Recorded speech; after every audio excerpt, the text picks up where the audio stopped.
Hi, and welcome to Confused Matthew and Stand-In Stan's review of The Watchmen.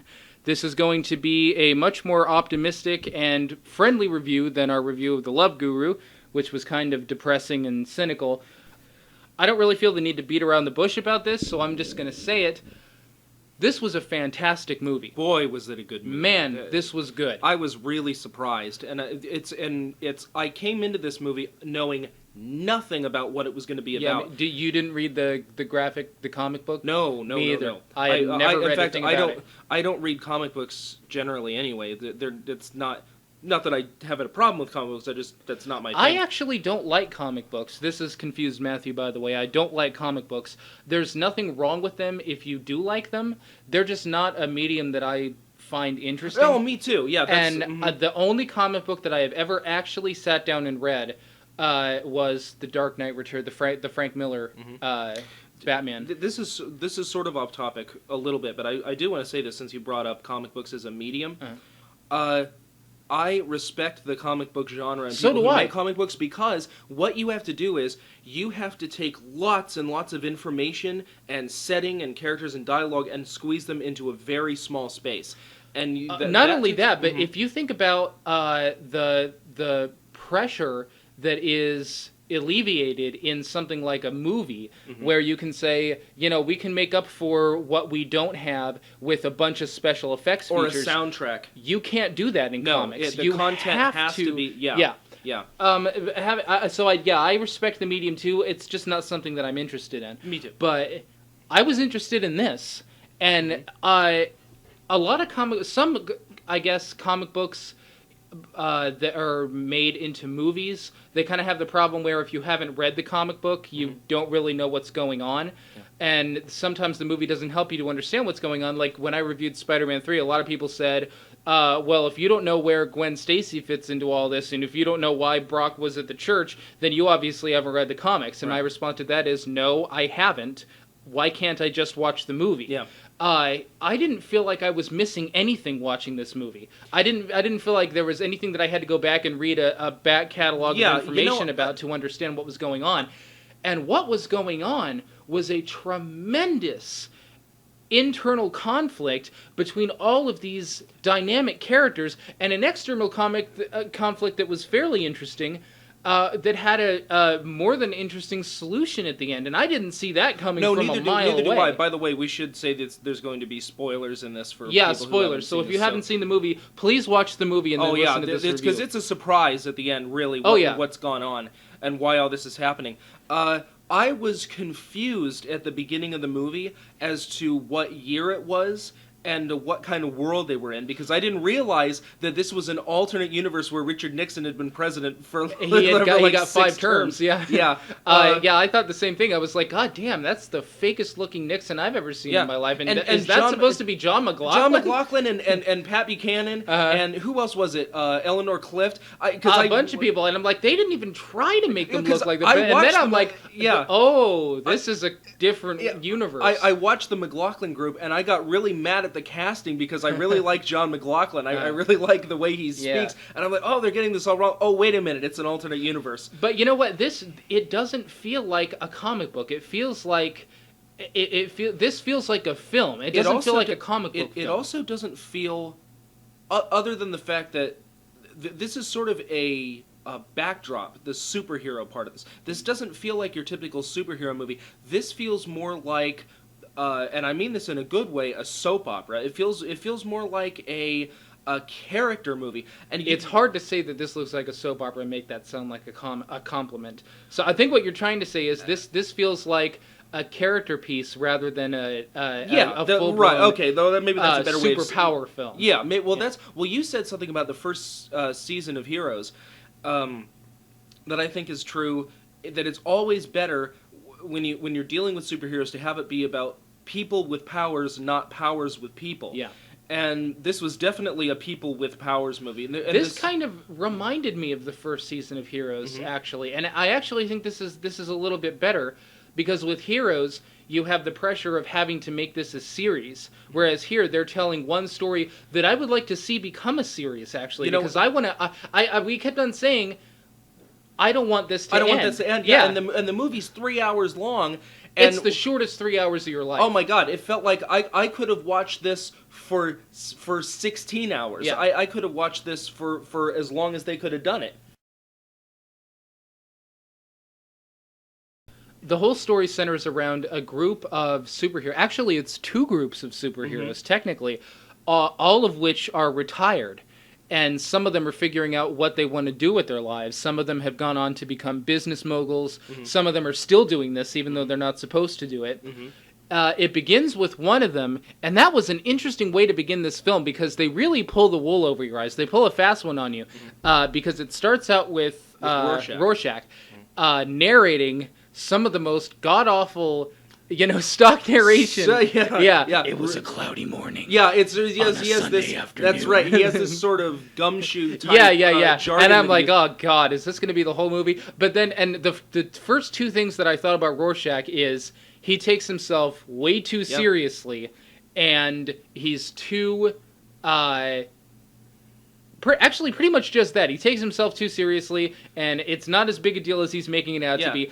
Then he interacts with one of the first people, the Night Owl guy, Daniel, and we realize everyone else feels the same way about him. Yeah. They all feel that way. He takes himself too seriously, and it's not that big a deal. And it's at that point that we realize that his perspective on the world and on superheroing and that kind of thing is not shared by most people. And that could be said for all of them, too, about their perspective. This really is a movie about different perspectives on the same basic goal, which is helping humanity, which some of them want to do it and some of them don't. Some of them see humanity as sort of something to be preserved in general, but as something that's not really good. Like the comedian doesn't like people at all. He doesn't think that people have any real intrinsic value. He's doing this in some ways to satirize humanity. Yeah, he's doing it because for the purposes of a joke. Of a joke, yeah. You have so many characters in this movie, and I didn't feel that any of them overshadowed the others. No. Even though the two people that are featured most in this are Rorschach and Dr. Manhattan. Yeah. Which, holy hell, was that a character? Dr. Manhattan is one of my favorite characters that I've ever seen in a movie, because he's so... when you have a character with lots and lots of emotions and lots of emotional and internal conflicts and intellectual conflicts, which he had a lot of those too, and he's dialed down, and you can tell that somewhere behind this really placid facade, there's something bubbling up to the surface. That works so much better than when you have someone who's just acting out on it constantly. And I loved that character. The interesting thing about Dr. Manhattan is he's very similar to the World's Smartest Man, but the World's Smartest Man never lost his humanity. With Dr. Manhattan, it's in there somewhere, and it comes out, but it almost comes out as if it's out of an old habit that he hasn't quite broken yet. And I didn't know how the hell they were going to write him. As soon as you see him and you see what he's capable of anything. The guy is almost omnipotent. Yeah. Omnipotent characters are the hardest characters to write for. They're fucking hard to write, because anything that they do or don't do in the film, and then on top of that, anything that does or doesn't happen in the film just comes off as arbitrary. They can do whatever they want. Why don't they just, why doesn't he just turn all the nukes into iron? Right, and then you end up asking yourself, if this guy has no limits, then then he could stop anything at any time. I wanted to say, I think you're probably going to say the same thing. The limits of what this guy does and doesn't do have to do with his own interest, the level of interest that he has in the concerns of humanity. Yeah, well, his limitations are himself. That's kind of what they were doing with the Q character on The Next Generation every once in a while. When he wasn't being the representative of the continuum, he had to do things, they had to give him things to do on his own. And I think there was a lot of questions of, well, how are we going to do this if he doesn't have a goal that's given to him? Right. So they gave him private motivations, like he wants to do something nice for Picard, so he's going to put them in the Robin Hood setting. Right. It all has to do with motivations, because why doesn't an omnipotent character do anything? But Dr. Manhattan, hasn't really. He's not as interested in humanity as humanity is. And he's not. What am I trying to say here? He doesn't understand humanity in terms of its goals, or in terms of what it can accomplish, or in terms of human interaction. Human interaction to him is as meaningless or small and insignificant as the interaction of two molecules or something like that, or two insects or two particles. It's just right. And he eventually gets so tired of being a part of these people's petty little things, he leaves. I mean, he just literally leaves Earth. And the funny thing is, when he got ambushed in that press conference, or that show, right? I thought to myself, have we come across the first plot hole here? Because this is a really bad time to start fucking with him emotionally. And then at the end, you're like, that's why that happened. I had the same reaction. The smartest man. You said that him and Dr. Manhattan and the smartest man were very similar, and the thing is, when it's revealed that the smartest man set him up in order to achieve peace, I thought to myself at the end of the film, first of all, wow, that was a really good idea. Second of all, it was a completely believable series of events that this guy would set up in order to cause this. And thirdly, Manhattan agreed with him. Yeah, Dr. Manhattan said, without condoning or condemning, it worked. It makes sense. And you know what? By God, it worked. Yeah, it did. So now you have this moral conflict of, we killed millions of people, but saved billions. Mm-hmm. Do the needs of the many really outweigh the needs of the few that much? Yeah. I still don't know. No, and the film doesn't answer the question, and I'm glad it doesn't answer the question.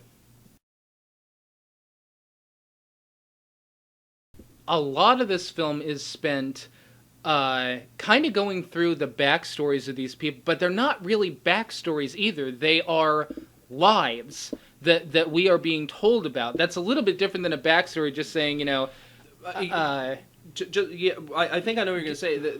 The thing is, the backstories were really part of the story. They weren't just the backstories. And here's a better way of saying that. The backstories were not exposition. The backstories were a part of why this is all unfolding the way it is. Well, the thing is, a backstory will usually give you a clue to someone's motivations. Like, for example, iRobot, when he's talking about how the robot didn't save the little girl. That tells you why he does what he does. Yeah. But it doesn't really tell you why he is who he is. Right. We are looking at these people's lives after the fact, after they've been introduced. So we sort of already know what they're like, but we don't quite know why they are the people that they are. Yeah. But I'll tell you something, when they went through, when Dr. Manhattan was giving his litany, and he was saying, I was in love here, then I got tired of this woman, this and then the other thing. Man, oh man, that was a long dialogue. Yeah. And it didn't feel long. No, and it didn't feel... And after that... You and I said the same thing, because in any other film, if they had done that badly, we would have been like, oh, for God's sake, don't ever do that again. Yeah. We've thought, do Rorschach next. Do Rorschach next. Yeah, we both said that. And they did. Yeah. But this could have been a 5-hour movie and I would have been happy. I would have been perfectly happy looking at everyone's life, every single character. They did 2, possibly 3, I think, with the comedian. Yeah. They didn't go through him nearly as much as Rorschach and Dr. Manhattan. But I would have been happy watching all of their lives. Yeah, I would have too. But especially Dr. Manhattan in that scene where you have all that exposition and it's a bad word, not exposition. You have all this backstory and reasons why he is the way he is and what happened to him. Not only is there lots and lots of big dialogue in this, but also the dialogue is very monotone. But it's not boring. It's actually a little bit startling when he says, this was my girlfriend at the time. She thinks that I don't care as much because she's getting older and I want someone younger. And it's true. Yeah. And he says that in such a way that's startling. Yeah. It's so cold and mathematical the way that he looks at this. There was a love scene between. I don't remember their names, but the moth It was guy. Night Owl and I can't remember the girl. I'll have to watch it a couple more times. Strider or something like that. There's a love scene between the two of them in this big air vehicle that they made. That was sexy stuff, and it was done. It was done in a way that wasn't gratuitous. Yeah, I really appreciated that because everyone got so well. The people that I've talked to, and I mean like our friends, like our 20-something friends. Yeah. One of them asked the other. I think we might have been playing Xbox, and we were on the live chat, and they're like, "Hey, did you see the Watchmen?" The other guy's like, "Yeah." He's like, "What'd you think of it?" He's like, "Yeah, I liked it. It was okay, but I don't like watching that guy's dick flopping around all the time." And the thing is, unless you're 12, that shouldn't matter. I mean, the reason they were doing that they weren't doing it just to show a glowing penis. That's what I was going to say. The thing is, his sense of modesty was a courtesy to us. Yeah. When he didn't have to do that, when he wasn't having to put up with people's sense of modesty, he didn't care. Why would he care? No, he didn't care. And also, you get a little bit of that. You get a lot more nudity in the love scene than we typically see in movies that are R-rated, and a lot more of the breasting motions and that kind of thing than you typically see in that either. I appreciated that because it was done. Not just tastefully, but it was done in order to enhance these two characters' relationships. It wasn't done for TNA. It wasn't done for gratuity's sake. It was done to tell and enhance the story. Yeah. And I really appreciated that. And it was really sexy stuff.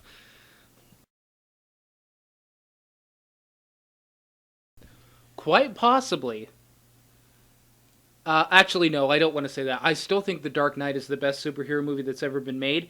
This is probably a second, but this kind of reminds me of The Dark Knight because after I saw The Dark Knight for the first time, I came home and I wrote a review immediately afterwards. You can still read it. And I said at the end of the review that I still thought Spider-Man 2 was the best superhero movie ever made, and at this point, that's just plain silly. But Spider-Man 2 was good for obvious reasons.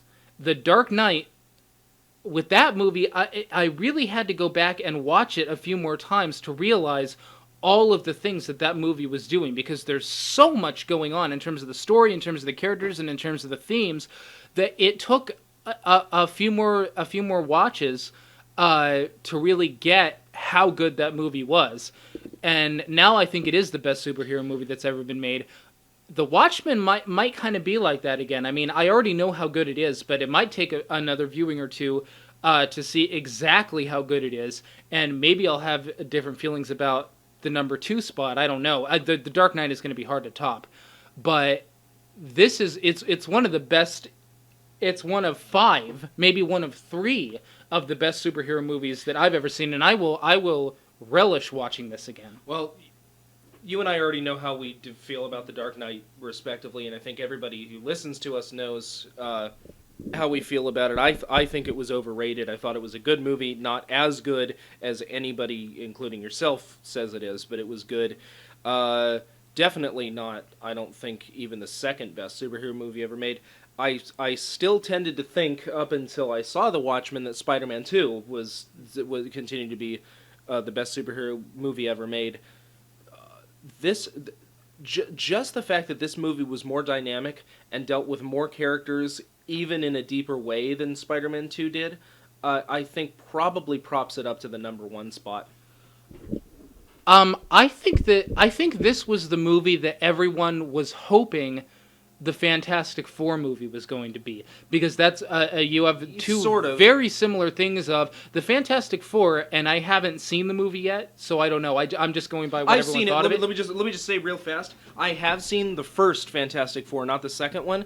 The first Fantastic Four movie was not as bad as everyone said it was. It was bad.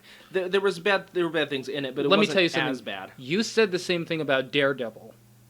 And Daredevil was shit. Daredevil wasn't a terrible film. Yes, it was. It was terrible. Well, I watched the last time I saw Daredevil was in 2002, so who knows? Watch it again. Yeah, it was but abominable. I saw Fantastic Four again pretty recently, and it wasn't as bad as. Well, I haven't seen it yet, so I don't know. I do know that the Fantastic Four is kind of supposed to be about the same thing. Yeah. Except that is an actual family. Right. Who their family troubles and their personal troubles seem bigger to them than the world's troubles, and the world's troubles are usually pretty big. this is the same thing, except you have a mix. I mean, you have family, you have friends, you have coworkers, you have enemies. You have romantic, all working on the same side. Mm-hmm. And all of these things do culminate together, and sometimes things work and sometimes things don't. Sometimes these people are good and sometimes these people are not. The comedian, I mean, for fuck's sake, he's a murderer, he's a rapist, he shot a pregnant woman, for God's sake.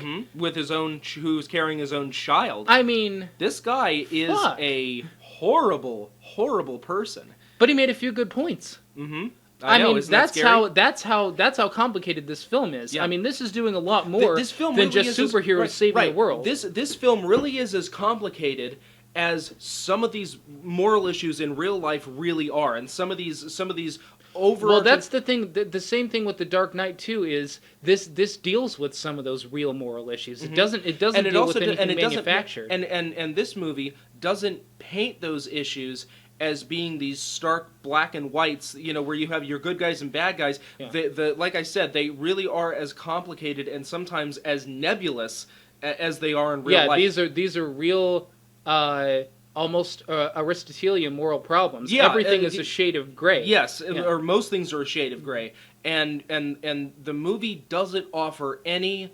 clarity about that. It doesn't tell the audience what's good and what's not. That's what I'm trying to say. Is it doesn't provide that to the audience. The audience watches this and probably, you could talk to 50 different people that watch this film and they'll give you 50 different perspectives on some of these issues that the movie raises. Yeah.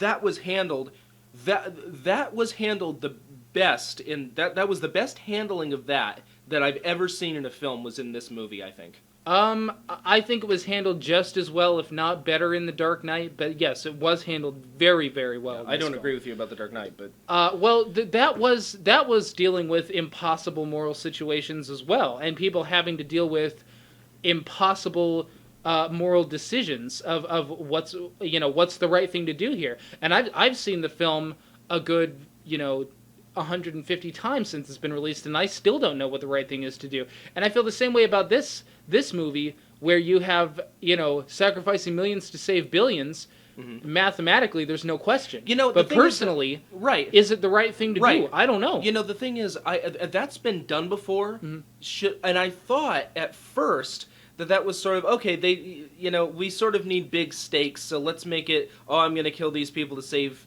all these other hypothetical people, but they do that in a way that I've never seen done before, and they present that in a way that I've never seen done before. It's not done by the villain; it's done by the hero. Yeah, and because, like we said before, these heroes aren't your typical.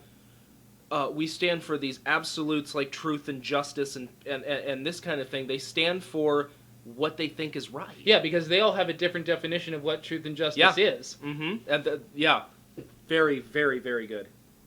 The last thing I wanted to mention before we go is the Rorschach character, because behind that mask, with the mask on, that guy was badass. I wouldn't want to be in front of that guy on a bad day. Right. Then they have him take the mask off later on, and I thought to myself, wow, this is a little guy. He looks like one of these homeless bums that you would throw change to. Like, he's not going to be he was scarier without the mask. He was scarier without the mask. In fact, it's probably going to be mentioned at some point, so we're going to have to bring up our favorite line from the movie, where he goes to prison, and he's surrounded by the people most of the people there he put there, and they're in line, and a guy comes over to attack him, and he burns him with oil. Rorschach does, and he says, "You people don't understand, do you? I'm not locked in here with you. You're locked in here with me." I didn't see that line coming. Neither did I, and that was awesome. Yeah, it was. I love that. So that's our take on The Watchmen. If you haven't seen it, you shouldn't listen to this review. But if you did listen to this review and you still haven't seen it, I'm sorry for spoiling everything, but do watch it. And watch it a few times, because I certainly will. So thanks for listening, and we'll see y'all later.